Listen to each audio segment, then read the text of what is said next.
రామచంద్రయ్య గురించి, రామచంద్రయ్య కుటుంబం గురించి ఏమైనా ఆధారాలు దొరుకుతాయేమని చెప్పి రాత్రిపూట జగదీష్, ఉపేంద్ర ఇద్దరు కూడా రామచంద్రయ్య ఇంటికి వెళ్తారు.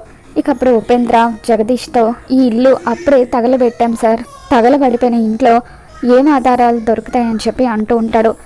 కాలిపోకుండా ఉన్న వస్తువులు ఏవైనా దొరికితే చాలు కదా అని చెప్పి జగదీష్ అంటూ ఉంటాడు. ఇక ఇంతలో వాళ్ళకి ఒక ఫోటో దొరుకుతుంది. ఆ ఫోటో తీసుకొని ఇద్దరు కూడా రమాదేవి దగ్గరికి వస్తూ ఉంటారు. మరోపక్క ఉపేంద్ర ఇంట్లో లేకపోవడంతో రాజుగారిని, రాణిగారిని అతన్ని చంపాడని నిరూపించడానికి ఏవైనా ఆధారాలు దొరుకుతాయేమని చెప్పి ప్రేమ్చామ్ ఇద్దరు కూడా వెతుకుతూ ఉంటారు. అలా వాళ్ళిద్దరూ వెతుకుతూ ఉండగా ఇక ఏమి దొరకకపోవడంతో ప్రేమ్ కోపంగా అక్కడున్న ఒక డబ్బాని తంతాడు. దాంతో అది ఎగిరి వెళ్ళి మంచం దగ్గర పడిపోతుంది.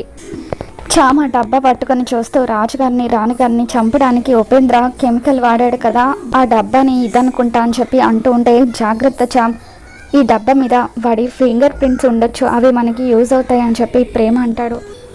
మరోపక్క రమాదేవి, జగదీష్, ఉపేంద్ర ఇద్దరు ఇంటికి తిరిగి వచ్చిన తర్వాత వాడికి సంబంధించి ఏవైనా ఆధారాలు దొరికాయని చెప్పి అడుగుతూ ఉంటే, ఈ ఫోటో దొరికింది అంటూ జగదీష్ తీసుకొచ్చిన ఫోటోని రమాదేవికి చూపిస్తూ ఉంటే, ఆ ఫోటో చూసి రమాదేవి ఒక్కసారిగా షాక్ అవుతూ ఉంటుంది.